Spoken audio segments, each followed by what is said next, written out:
University Athletic Association of the Philippines, UAAP, sa pakikipagtulungan sa lighting at consumer technology company na Akari Lighting and Technology Corporation, ay inihayag ang pagbuo ng sarili nitong sports arena. At bago natin ituloy, kung ikaw ay bago pa lang sa aking YouTube channel ay huwag kalimutan mag-subscribe at i-click na rin ang bell icon para lagi kang updated sa mga bago kong upload video. Ang partnership ay opisyal na tinatakan sa pamamagitan ng Memorandum of Agreement, MOA, signing ceremony, na ginanap sa University of the Philippines, UP, Diliman ika-20 ng Agosto. Ang formal na pagtatayo ng Home of the UAAP Arena ay kasalukuyang nasa yugto ng foundation work at structural assembly ngayong June 2026 matapos ang opisyal na groundbreaking nito noong Oktubre nung nakaraang taon, layo nitong maging permanenteng sentro ng mga laro at opisinang liga. Pinangunahan ng mga miyembro ng UAAP Board at mga opisyal ng Akari Lighting and Technology Corporation, ang groundbreaking ceremony noong Biyernes sa kahabaan ng E. Rodriguez Avenue sa Pasig City. Inaasahang makukumpleto ang konstruksyon pagsapit ng 2027 hanggang unang bahagi ng 2028, sakto sa pagbubukas ng UAAP Season 90. Mula sa orihinal na planong 6,000 upuan, pinalaki ito ng developer upang magkasya ang higit sa 8,000 na manunood, tiyak na 8,074 seats, mayroon din itong higit sa 500 parking slots. Ang estruktura ay hugis infinity o figure 8, na sumisimbolo sa 8 miyembrong unibersidad ng UAAP.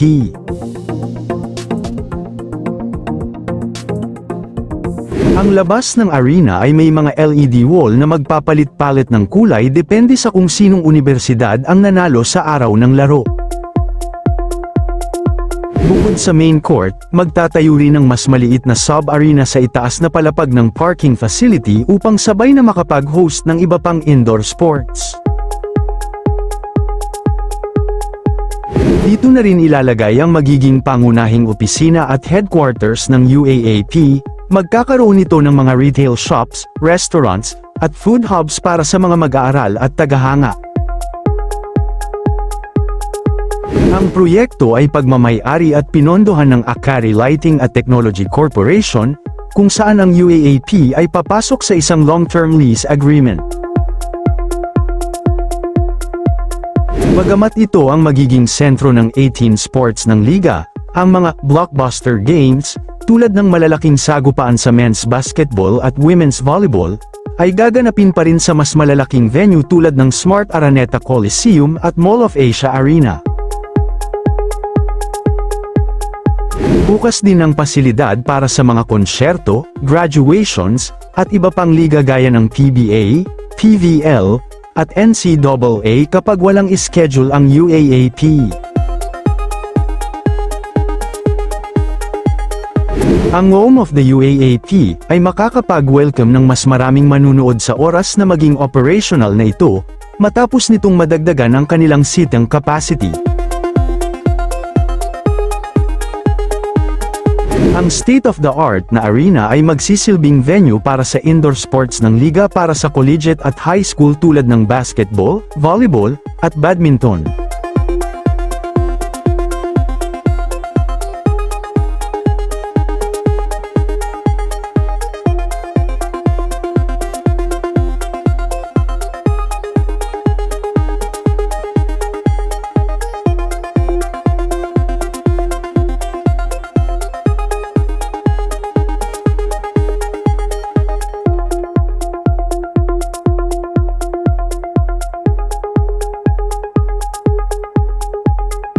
Samantala, ang pinakabagong update para sa New Pasig City Hall Campus Project ngayong June ngayong taon ay ang matagumpay na pagdaraos ng topping off ceremony noong June 15, 2026, na pinangunahan ni Mayor Vico Soto.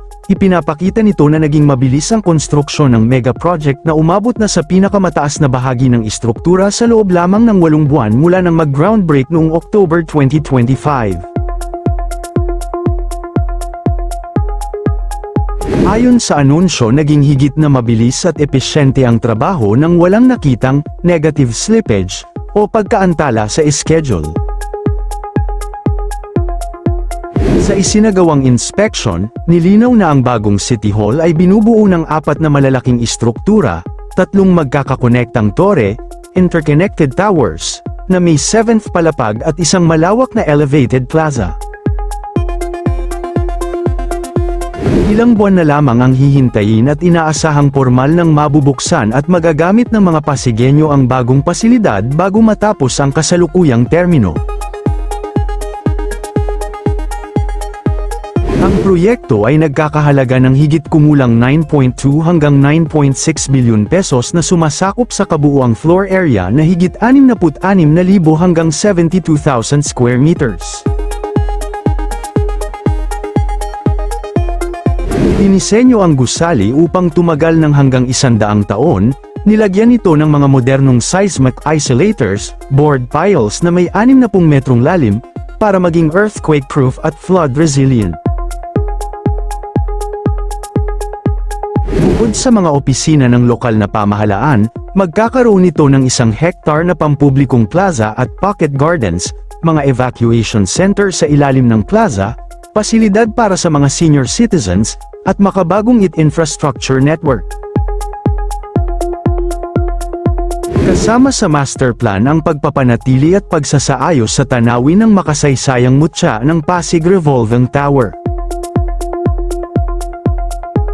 Binigyang diin ng pamahalaang lungsod na ang proyektong ito ang pinakamalaki sa kasaysayan ng Pasig. Ito ay itinuturing na simbolo ng mabuting pamamahala dahil naipatupad ito ng walang kickback at walang korupsyon sa pamamagitan ng tapat na sistema ng pampublikong bidding.